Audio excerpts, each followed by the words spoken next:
গুণ লগাইলে অনন্ত গুণ হয় নাজানি মুগুদ সবে ধন সাঞ্চিত হয় আজি নজনা মানুহে এনেকুৱা ভাল কামত পইচা খৰচ কৰিবলৈ ইচ্ছা নকৰে ফলত কি হয় হাকত নেখাই লোন পিটিকাত যায় তিনি গুণ সুদ সৌনক সংবাদ নামাকৰণৰ সৈতে আমাক কি ক'ব বিচাৰিছে আমি ভাগৱতৰ পদবন্ধে আলোচনা কৰিম মই আপোনালোকৰ দৃষ্টি আকৰ্ষণ কৰিব খুজিছোঁ যে প্ৰত্যেকেই ভাগৱতৰ ইয়াৰ প্ৰতিটো কথাৰ ওপৰত গুৰুত্ব দিব আমাৰ জীৱনশৈলীৰ লগত ই জড়িত হৈ আছে ভাগৱতে কেৱল জীৱনশৈলীৰ কথা কৈ আছে এটা জীৱই মাতৃগৰ্ভত স্থিতি হোৱা দিনৰ পৰা মৃত্যু পৰ্যন্ত কি কৰিব লাগিব কি কৰিব নালাগিব কি খাব লাগিব কি খাব নালাগিব কলৈ যাব লাগিব কলৈ যাব নালাগিব কে প্ৰমুখ্য কৰি সমস্ত জীৱনশৈলী নীতি নিৰ্ধাৰণ কৰি থৈছে ইয়াত প্ৰধানকৈ 8 প্ৰকাৰ সদাচাৰৰ কথা উল্লেখ কৰি থৈছে এই বিষয়ে মই পৰৱৰ্তী সময়ত আলোচনা কৰিম এতিয়া আপোনাৰ এই সুদ সৌন সংবাদৰ মাজেদি আমাক কৈছে কি বুলি প্ৰথম স্কন্ধৰ পৰা দ্বাদশ পৰ্যন্তে কহিলা ৰাজাত মহা মুনিন্দ মহন্তে যে মৃত্যুৰ ক্ষণ গণি আছে 7 দিন সময় আছে তেনে এজন ব্যক্তিক আহি মহামহন্ত শুকদেৱে আহি প্ৰথম স্কন্ধৰ পৰা দ্বাদশ স্কন্ধ ভাগৱত শ্ৰৱণ কৰাইছে এতিয়া পৰীক্ষিতৰ যদি 7 দিন আছে আপোনাৰ মোৰ কেইদিন আছে আপোনাৰ মোৰো 7 দিনে আছে মনত ৰাখিব আজি শনিবাৰ অহা শুকুৰবাৰলৈকে অহা শনিবাৰৰ পৰা আজি শনিবাৰৰ পৰা অহা শুকুৰবাৰলৈকে এই 7 দিনৰ ভিতৰতে আমি ইয়াত বহি থকা সকলোৰে জন্ম আৰু মৃত্যু অৱশ্যম্ভাৱী এই 7টা দিন বাদ কৰি আমি জন্মও হ'ব নোৱাৰো মৃত্যুও হ'ব নোৱাৰো পৰীক্ষিতক মাত্ৰ বেছ কৰি লৈছে আমাক কৈ আছে আমাৰ হাতৰ 7 দিনে আছে কোনে জানে মই ঘৰ পাম নে নাপাম পদ্মৰ পত্ৰৰ নীৰ পৰিজেন নুহিথিৰ সেই মতে জীৱন চঞ্চল আমাৰ দেহত থকা জীৱটো পদুম পাতৰ পানীৰ লগত তুলনা কৰিছে পদুম পাতৰ পানী বতাহে কোন সময়ত পেলাই দিব তাৰ যেনেকৈ সিদ্ধান্ত নাই আপোনাৰ মোৰ দেহত থকা জীৱটো ক'ত কেতিয়া কি পৰিস্থিতিত ওলাই যাব তাৰো সিদ্ধান্ত নাই সেই কাৰণে সময় থাকোতেই দৃষ্টি শক্তি থাকোতেই শ্ৰৱণ শক্তি থাকোতেই বাক শক্তি থাকোতেই ভৰিকেটা আহিব পৰা শক্তি থাকোতেই এনেকুৱা অনুষ্ঠানলৈ আপোনালোকে 10 বন কাটি কৰি আহিব তোমাৰো গুণৰ মহিমা দেখিয়া এ আন যত কাম দূৰতে তেজিয়া থৈলো আজি ইয়ালৈ অহা কাৰ ঘৰুৱা কাম নাই কাৰ ল'ৰা ছোৱালীৰ দায়িত্ব নাই কাৰ ব্যৱসায় বাণিজ্য নাই চব এই থৈ আহিছোঁ কিয় ভাগৱতত কৈছে আন কৰ্মে লগাইলে যতে ক সিও হুৱে বৃথা জনমো বৃথা হুৱে নুশুনয় কৃষ্ণ কথা আমি যদি মানুহৰ জন্ম পাই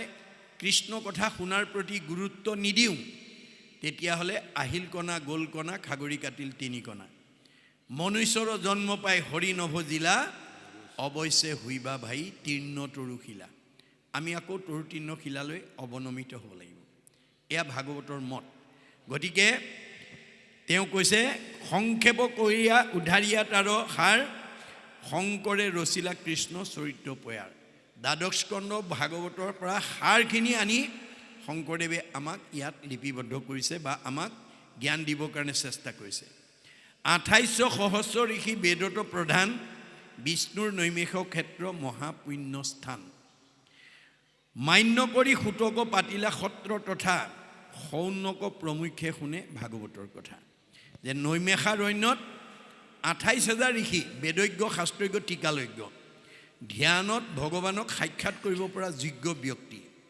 তেওঁলোকে সেই সময়লৈকে নিজ জাতি বুলি সমাজত বহিবলৈ নিদিয়া বহুত যোজন আঁতৰত বহিবলৈ দিয়া সুতক আহ্বান কৰি আনি যে তেওঁলোকে কি কৰিলে সুতৰ দ্বাৰা ভাগৱত শুনাৰ কাৰণে চেষ্টা কৰিলে মান্য কৰি সুতক পাতিলা সত্ৰ তথা সৌনক প্ৰমুখ্যে শুনে ভাগৱতৰ কথা সৌনককে প্ৰমুখ্য কৰি 28000 বেদজ্ঞ শাস্ত্ৰজ্ঞ টিকালজ্ঞ ধ্যানত ভগৱানক সাক্ষাৎ কৰিব পৰা যোগ্য ঋষি সমস্তই ভাগৱত শুনিবৰ কাৰণে আহ্বান জনালে শৌনক বদতি শুনা সুত মহামানী পৰম পাতকী কলি পাইলে হেন জানি।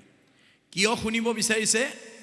শৌনকে সুতক উদ্দেশ্যি কৈছে, হে সুত, আমি পৰম কলি অৰ্থাৎ কৃষ্ণ বৈকুণ্ঠপ্ৰায়ণ হোৱাৰ লগে লগে এই পৃথিৱীলৈ কলি আহিল বুলি জানি কলি পাপৰ পৰা উদ্ধাৰ হ'বৰ কাৰণে তেওঁলোকে কি কৰিলে? আৰম্ভিলো যজ্ঞ ৮০ সহস্ৰ বছৰ হোম ধৰ্মে ধৰ্মবৰ্ণ ভৈলে কলেবৰ। আমি হাজাৰ হাজাৰ বছৰ যজ্ঞ কৰি যজ্ঞৰ ধোঁৱাৰে আমাৰ গা ধোঁৱা বৰণীয়া হৈ গ'ল। যিটো কৰ্ম কৰোৱাটো নাহিকে বিশ্বাস, আপোনাৰো আয়ুক কৰিলোঁ ব্যৰ্থে নাশ। আমি কলি পাপৰ পৰা উদ্ধাৰ হ'বৰ কাৰণে যি যজ্ঞ আৰম্ভ কৰিলোঁ, আমাৰ আয়ুষে নষ্ট হ'ল, আমি তাত ফলৱৰ্তী হ'ব নোৱাৰিলোঁ। আপোনাৰো আয়ুক কৰিলোঁ ব্যৰ্থে নাশ, আয়ুষে নষ্ট হ'ল। এতিয়া ইয়াৰ পৰা আমি জানিবলগীয়া, শিকিবলগীয়া আৰু শিকাবলগীয়া কি আছে? যে ২৮,০০০ বেদজ্ঞ শাস্ত্ৰজ্ঞ টিকালজ্ঞ ঋষিয়েও কলিত যজ্ঞ কৰি বিফল হ'ল। এদিন দুদিন নহয়, হাজাৰ বছৰ। এতিয়া আমি সফল হ'ম নেকি বাৰু? নহওঁ। এই কথাটো আমি ইয়াৰ পৰা বুজি যাব লাগিব। কি বুলি ক'লে? সম্প্ৰতি তুমি সি চিন্তি উক মহাহিত পৰায়ুক পান কৃষ্ণ চৰিত্ৰ অমৃত।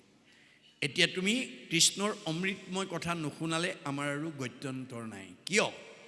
কাৰণ ভগৱন্তই যুগে যুগে অৱতাৰ হৈ জীৱশ্ৰেষ্ঠ মানুহক যুগ ধৰ্ম নিৰ্ণয় কৰি থৈ গৈছে।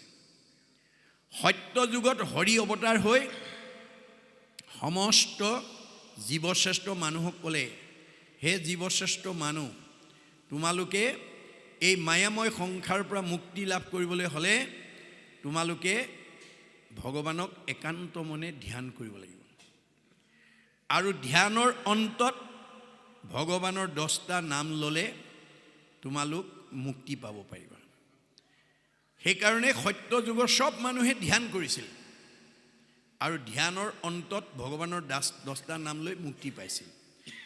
গুৰুজনাৰ প্ৰপন্ন শিষ্য মাধৱদেৱে সেই কথাটো নাম মালিকাত আমি জানিবৰ কাৰণে লিখি থৈ গৈছে। সত্য যুগে যোগী সবে কৰিয়া সমাধি, যেনমতে পাৱে ফল কৃষ্ণক আৰাধি, তাহাঁতো কৃষ্ণৰ 10 নাম যদি লয়, সমাধিৰ ফলযোগী তেৱেহে পাৱে। সত্য যুগৰ সকলো মানে ধ্যান কৰিছিল, কিন্তু ধ্যানৰ অন্তত ভগৱানৰ 10টা নাম ল'লেহে ধ্যানটো পূৰ্ণাংগ কৰি মুক্তি পাইছিল। তে সত্য যুগত ধৰ্মনীতি 2টা আছিল, ধ্যান আগ, নাম পাছ। মনত ৰাখিব কথাটো। ত্ৰেতা যুগত ৰাম অৱতাৰ হৈ জীৱশ্ৰেষ্ঠ মানুহক ক'লে, হে জীৱশ্ৰেষ্ঠ মানুহ, তোমালোকে ভগৱন্তক নানান নিয়ম নীতিৰে যজ্ঞ কৰিবা আৰু যজ্ঞৰ অন্তত ভগৱানৰ 8টা নাম ল'লে তোমালোকে যজ্ঞটো পূৰ্ণাংগ কৰি মুক্তি পাব পাৰিবা। সেইকাৰণে ত্ৰেতা যুগৰ চব মানুহে যজ্ঞ কৰিছিল আৰু যজ্ঞৰ অন্তত ভগৱানৰ 8টা নাম লৈ মুক্তি পাইছিল। মাধৱদেৱে সেই কথাটো নাম মালিকাত লিখি থৈ গৈছে। নিয়মে সংযম চিত্ত সাৱধান কৰি ত্ৰেতা যুগে নানাভাৱে যজ্ঞে যজি হৰি, মাধৱৰ অষ্টগোটা নামক উচ্চৰে, তেৱেহে যজ্ঞৰ ফল পাৱে জানা নৰে। যে ত্ৰেতা যুগৰ মানুহে নিয়ম নীতি মানি যজ্ঞ কৰিছিল সঁচা, কিন্তু যজ্ঞতে মুক্তি পোৱা নাছিল, ভগৱানৰ 8টা নাম লৈ পেলাইহে মুক্তি লাভ কৰিছিল। গতিকে ত্ৰেতা যুগতো 2টা নিয়মতে ঈশ্বৰত ভক্তি কৰিছিল বা ধৰ্ম আচৰণ কৰিছিল, যজ্ঞ আগ, নাম পাছ। দ্বাপৰ যুগত কৃষ্ণ অৱতাৰ হৈ জীৱশ্ৰেষ্ঠ মানুহক আহ্বান জনালে, হে জীৱশ্ৰেষ্ঠ মানুহ, তোমালোকে এই মায়াময় সংসাৰৰ পৰা মুক্তি হ'বলৈ হ'লে নানান তন্ত্ৰ মন্ত্ৰৰে ভগৱানক পূজা কৰিবা আৰু পূজাৰ অন্তত ভগৱানৰ 12টা নাম ল'লে তোমালোকে মুক্তি লৈ বৈকুণ্ঠলৈ যাব পাৰিবা। সেইকাৰণে দ্বাপৰ যুগৰ চব মানুহে পূজা কৰিছিল আৰু পূজাৰ অন্তত ভগৱানৰ 12টা নাম লৈ মুক্তি পাইছিল। মাধৱদেৱে সেইটো কথাও নাম মালিকাত উল্লেখ কৰিছে। নানান তন্ত্ৰে মন্ত্ৰে পূজা কৰে দ্বাপৰত, হৰিৰ 12 নাম জপয় সতত, নাম কীৰ্তন এষে সাংগ কৰে পূজাক, তেৱেহে পূজাৰ ফল পাৱে জানা তাক। গতিকে বহুত তন্ত্ৰ মন্ত্ৰে পূজা কৰাৰ পিছত ভগৱন্তৰ 12টা নাম লৈ তেওঁলোকে পূজা পূৰ্ণাংগ কৰি মুক্তি পাইছিল। এই তিনিটা যুগত দুটা নিয়মে ঈশ্বৰক আৰাধনা কৰিছিল। সত্য যুগত ধ্যান আগ নাম পাছ, ত্ৰেতা যুগত যজ্ঞ আগ নাম পাছ, দ্বাপৰ যুগত পূজা আগ নাম পাছ। নামটো সনাতন হিচাপে আছে, বাকীবিলাক এটা এটা যুগৰ কাৰণেহে আছে। সত্য যুগৰ ধ্যান ত্ৰেতা যুগত নাই, ত্ৰেতা যুগৰ যজ্ঞ দ্বাপৰ যুগত নাই, আৰু দ্বাপৰ যুগৰ পূজা কলি যুগত থাকিব নালাগে। কিন্তু আমাৰ নাজানি আমি পূজা কৰিছোঁ। মাধৱদেৱে কিন্তু কলি যুগৰ মানুহক ভূয়সী প্ৰশংসা কৰি থৈ গৈছে। কি বুলি? অধন্য ধন্য কলিৰলো কৰমহা ভাগ, সৰ্বধৰ্ম ঠেলি হৰি নাম ভৈলা আগ। কলি যুগৰ মানুহক মহাপুৰুষ মাধৱদেৱে ভূয়সী প্ৰশংসা কৰিছে। কিয়? আন ধৰ্মবিলাক কৃষ্ণৰ লগত গুচি গ'ল, কেৱল নাম ধৰ্মটোহে কলি যুগৰ মানুহৰ কাৰণে থৈ গ'ল। আনৰ ধৰ্ম কৃষ্ণৰ লগতে গুচি গৈলা, একস্থান হৈয়া হৰি নাম মাত্ৰ ৰৈলা।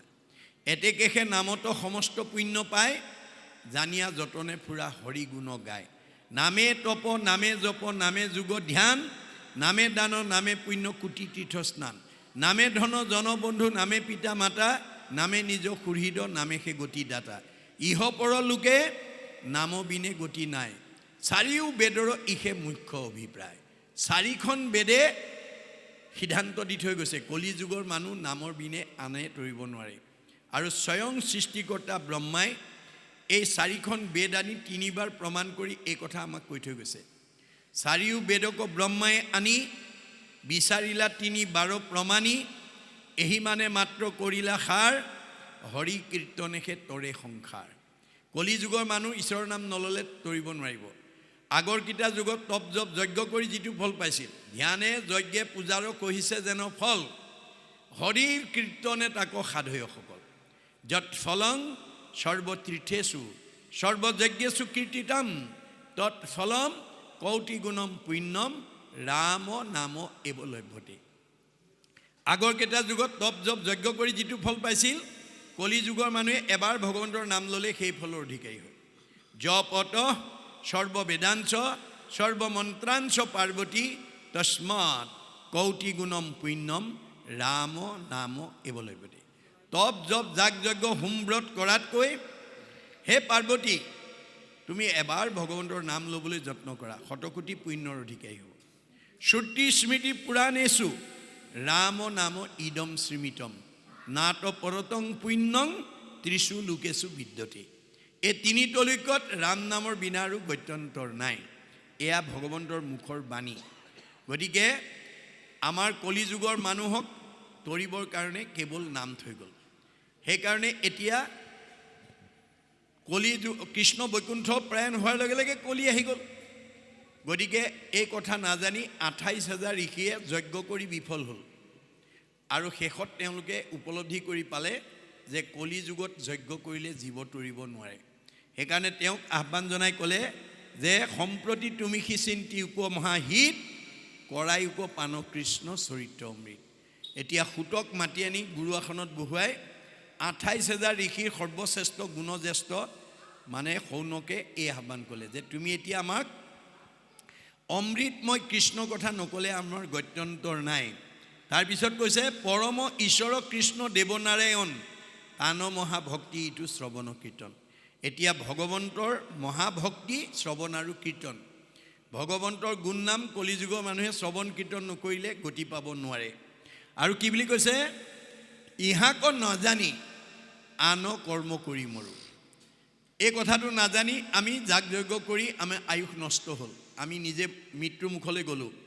কৈও কৃষ্ণ কথা সুত যেন মতে তৰো। এতিয়া তুমি কৃষ্ণ কথা কৈ আমাক জীৱন দান দিয়া, আমাক মুক্তি দিয়া। ইহা দেখে আমাৰো মিলিল মহাভাগ, তুমি হেন মহন্তক পাইলো ভাগ্যে লাগ।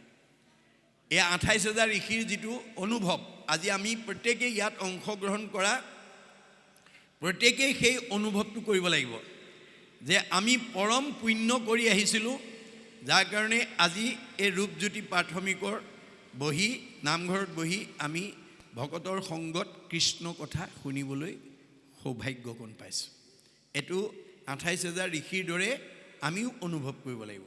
পূৰ্ব পুণ্য নহ'লে আজিৰ দৰে অনুষ্ঠানলৈ মানুহ আহিব নোৱাৰে, ঈশ্বৰৰ কথা শুনিব নোৱাৰে। যাহাৰ আছে পুণ্য অসংখ্যাত, শিষে পাতে কাণ কৃষ্ণৰ কথাত। ঈশ্বৰৰ কথা শুনাসকল পুণ্যৱান জীৱ। অজিন পাতকী আত নাপাতিব কাণ, পাপীৰ পুণ্যৰ দেখা প্ৰত্যক্ষ প্ৰমাণ। আপোনাৰ আত্মাটো পুণ্যাত্মা নে পাপ আত্মা আপুনি নিজেই প্ৰমাণ কৰিব লাগিব। ঈশ্বৰৰ কথা শুনি যদি ভাল পাইছে পুণ্যাত্মা, আৰু ঈশ্বৰৰ কথা শুনি যদি আমনি পাইছে পাপ আত্মা। বিজ্ঞানে কৈছে চুম্বক মাত্ৰেই লো আকৰ্ষণ কৰে, চুম্বকৰ এইটো ধৰ্ম। কিন্তু মামৰ থকা লো চুম্বকে আকৰ্ষণ কৰিব নোৱাৰে। ঠিক তেনেকৈ মানুহ মাত্ৰেই ঈশ্বৰৰ কথা শুনিব লাগে, এইটো মানুহৰ ধৰ্ম। কিন্তু মামৰ লগা জীৱ, বিজ্ঞানৰ ভাষাত মামৰ আৰু শাস্ত্ৰীয় ভাষাত কৰ্মবন্ধ। কৰ্মবন্ধ যুক্ত জীৱই ঈশ্বৰৰ কথা শুনিব নোৱাৰে। কিন্তু তাৰ পৰাও আমি নিজক উদ্ধাৰ কৰিব পাৰিম। কেনেকৈ? উদ্ধৱক কৈছে, উদ্ধৱত কৃষ্ণে কহন্ত পাছে, কৰ্মবন্ধ এৰাইবে প্ৰবন্ধ যাৰো আছে। আজিৰ দৰে যত্ন কৰি যদি আমি সাধুৰ সংগলৈ আহিব পাৰোঁ, আমাৰ পূৰ্ব কৰ্মবন্ধ দুখৰ পৰা আমি নিজক মুক্ত কৰিব পাৰিম। এই তথ্য আমাক দিছে। তাৰপিছত কৈছে যত স্বৰ্গ সুখ সিটো মুখ্য সুখ মূল, ভকতৰ সংগৰ অল্পৰো নুহি তুল। আজি আপোনালোক অহাৰ পৰা এই সময়লৈকে আমি ভাগৱতৰ আলোচনা কৰি যিটো সুখ পাইছোঁ, যিটো আনন্দ পাইছোঁ, এইটো স্বৰ্গ বা বৈকুণ্ঠত নাই। এনেই সামগ্ৰিকভাৱে সকলো সুখৰ ভিতৰত স্বৰ্গ সুখ শ্ৰেষ্ঠ। তাতকৈ মুখ্য সুখ মানে মুক্তি সুখটো শ্ৰেষ্ঠ। কিন্তু ইয়াত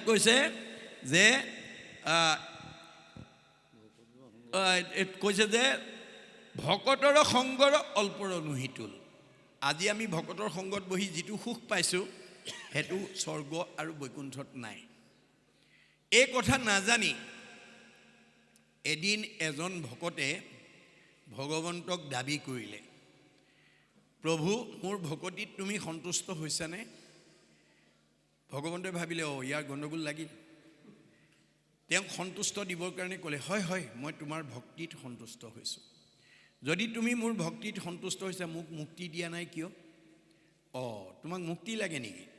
বোলে যদি ভক্তি শুদ্ধ হৈছে মই মুক্তি পাব লাগে। ভকতজনে ভাবিছিল এনেকৈ ৰূপজ্যোতি প্ৰাথমিক, কালিলৈ মানে শিৱসাগৰ, কালিলৈ যোৰহাট, পৰহিলৈ অন্য এটা ঠাইলৈ গৈ ভকতৰ মাজত গৈ গৈ ভাগৱত শুনাতকৈ মই যদি একেবাৰে বৈকুণ্ঠত বহি ল'ব পাৰোঁ, তেতিয়া আৰু সকলো সময়তে কৃষ্ণৰ লগত মই সংলাপ কৰি থাকিম, এইবিলাক কষ্ট কৰিব নালাগে। এইটো আছিল তেওঁৰ মনৰ ভাৱনা। গতিকে তেওঁৰ ভাৱনাটো সংস্কাৰ কৰি দিবৰ কাৰণে বাস্তৱ উদাহৰণৰ দ্বাৰা তেওঁ সংস্কাৰ কৰাৰ উদ্দেশ্যে ক'লে, হ'ব তুমি যদি মুক্তি ল'ব বিচাৰিছা, মই অহাকালিলৈ ৰথ পঠিয়াই দিম, তুমি মুক্তি লৈ গুচি যাব পাৰিবা। পিছদিনা ৰথ পঠিয়াই দিলে। ভকতজনক লৈ মুক্তিৰ 5টা ভাগ আছে: শালুক্য, সামীপ্য, সাযুজ্য, সাৰূপ্য, লীন বা নিৰ্বাণ। এই 5টা মুক্তিৰ ভাগ আছে।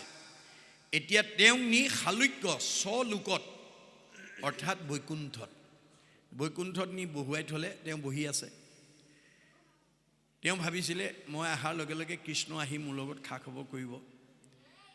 নাই, এদিন, দুদিন, 3 দিন, 4 দিন পাৰ হ'ল। তেওঁ মুখৰ আগেদিয়ে কৃষ্ণ অহা যোৱা কৰি থাকে। তেওঁ ফালে নাচায়ো, একো নুসুধেও। তেওঁ ভাবিলে মই যিটো ভাবি আহিছিলোঁ দেখোন কাৰ্যকৰী হোৱা নাই, কালিলৈ ধৰা হ'ব। এই বুলি কৃষ্ণ অনন্তৰ পৰা ওলাই অহাৰ লগে লগে দৌৰ মাৰি আগভেটি ধৰি, ৰ'ব কি হ'ল, কি হোৱা নাই? মোৰ 4 দিন হ'ল, তোমাৰ ইয়ালৈ অহা মোৰ 4 দিন হ'ল। 4 দিনেও তুমি মোৰ ফালে এবাৰো চোৱাও নাই, মোৰ এটা খবৰ লোৱা নাই। ভগৱানে তেতিয়া হাঁহি পেলাই কৈছে, এইটো কথাটো মই নাৰদক বহুত আগতে কৈছিলোঁ। নাৰদক বিষ্ণু আচন্ত কৈ, বৈকুণ্ঠত মই নাথাকোঁ ৰৈ, যোগীৰো হৃদয় এৰি সমুদায়, থাকোঁ ভকতৰ কীৰ্তন চাই। মোক বৈকুণ্ঠত নাপাবা, মোক যোগীৰ হৃদয়ত নাপাবা। মোৰ ভকতে য'ত মোৰ গুণনাম লয় মই তাতেই থাকোঁ। নহং তিষ্ঠামি বৈকুণ্ঠে, যোগী নাং হৃদয়ে নচ, মদ ভক্তা যত্ৰ গায়ন্তী তত্ৰ তিষ্ঠামি নাৰদ।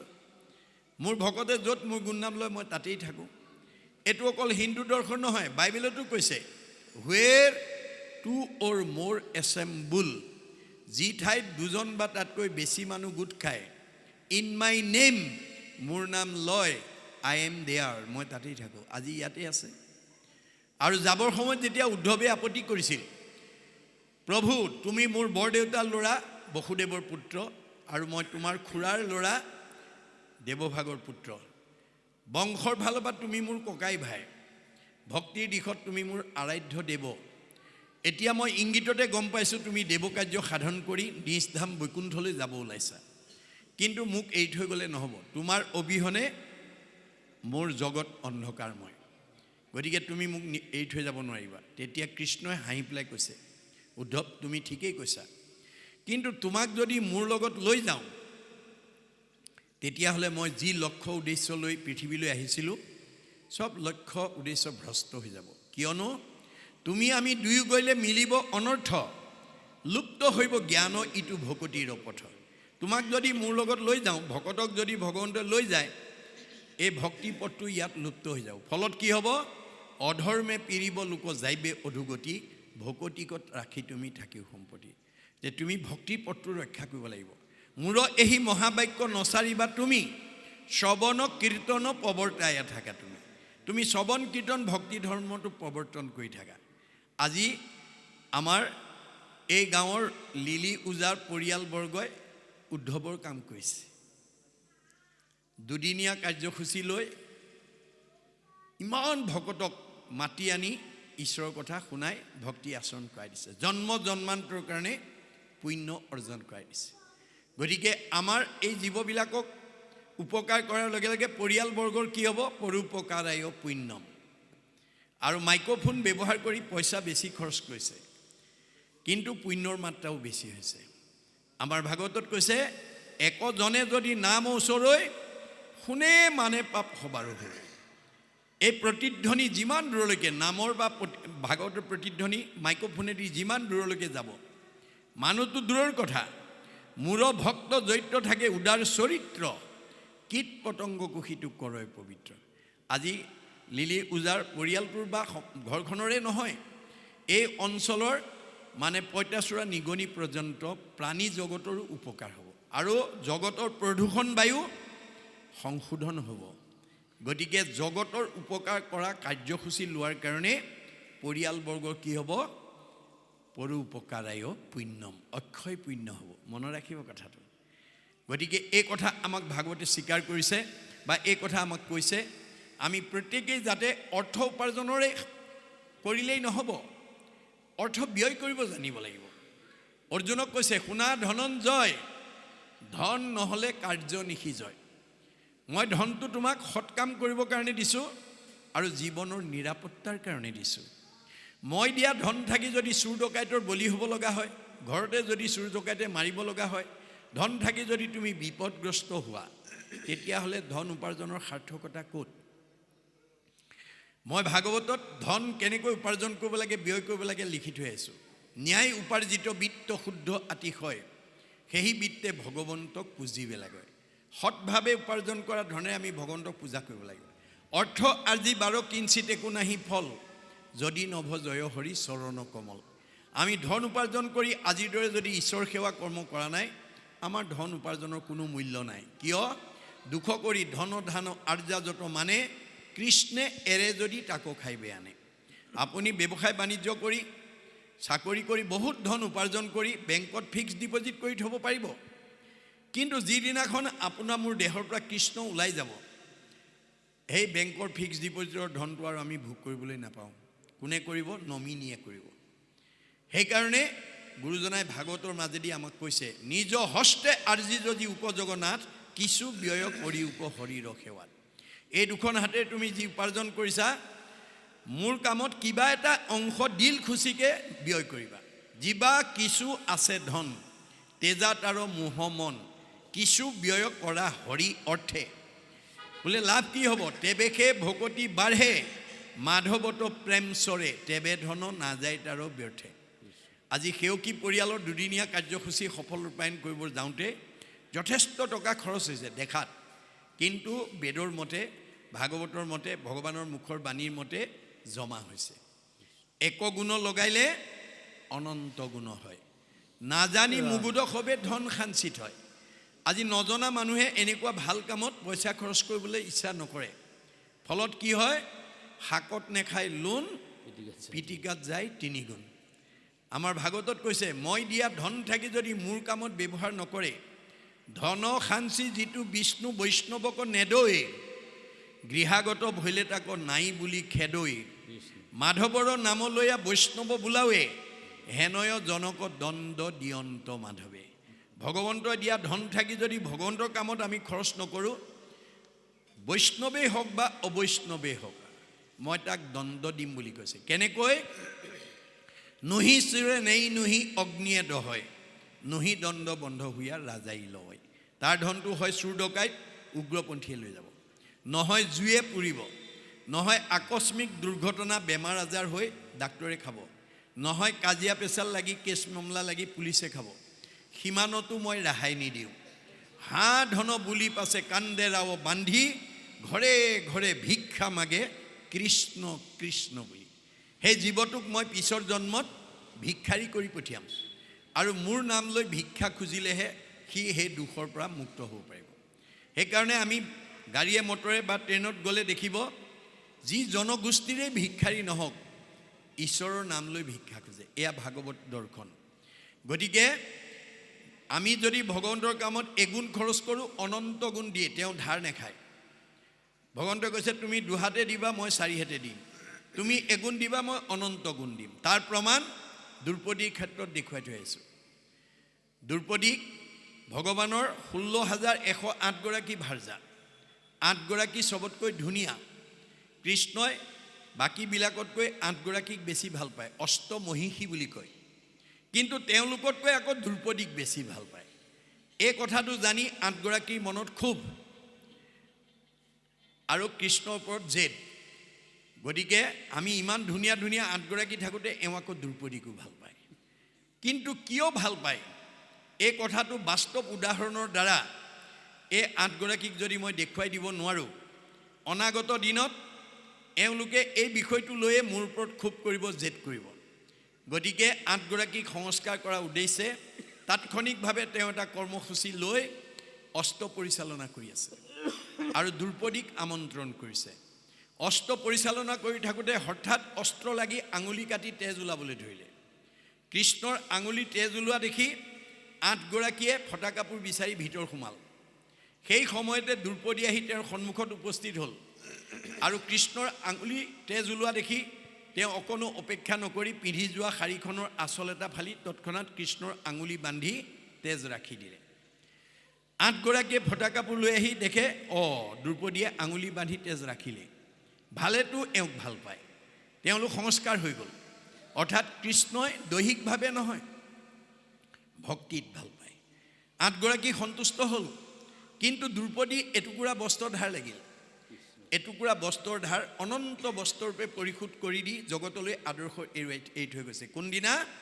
ৰজস্বলা অৱস্থাৰ দিনা।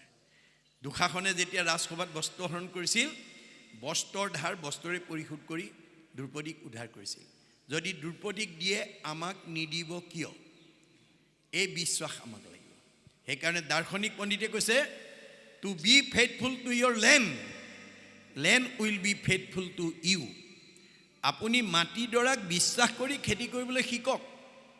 মাটিডৰাই আপোনাৰ বিশ্বাস ভংগ নকৰে। আপুনি ভগৱানৰ ওপৰত বিশ্বাস কৰি কৰ্ম কৰক। ৰাখে হৰি, মাৰে কোনে? মাৰে হৰি, ৰাখে কোনে? হৰিয়ে নাৰাখিলে জৰিয়ে ৰাখিব নোৱাৰে। প্ৰহ্লাদৰ দৰে এই সুদৃঢ় বিশ্বাসেৰে যদি আমি ভগৱন্তত ভক্তি বিশ্বাস ৰাখি কৰ্ম কৰোঁ, ভগৱন্তই আমাক মনৰ কামনা পূৰণ কৰিব। কিন্তু প্ৰহ্লাদৰ পিতৃ হিৰণ্যকশিপুৱে এই তত্ত্ব নাপায়। প্ৰহ্লাদৰ মুখৰ এই বাণী শুনি জলাজুইত ঘিউ ঢলাৰ দৰে উঠলি উঠিল আৰু গৰ্জি উঠি ক'লে, হৰিষি যদি জগতৰ ঈশ, কহত আৰু কোনো উদিশ। হৰিয়ে যদি তোৰ জগতৰ ঈশ্বৰ হয়, ক তোৰ ঈশ্বৰ ক'ত আছে? শুনিয়া প্ৰহ্লাদে বুলয় বাণী ব্যাপকত বিভু প্ৰভু চক্ৰপাণী। মোৰ ভগৱন্ত গোটেই জগতত ব্যাপ্তমান হৈ আছে।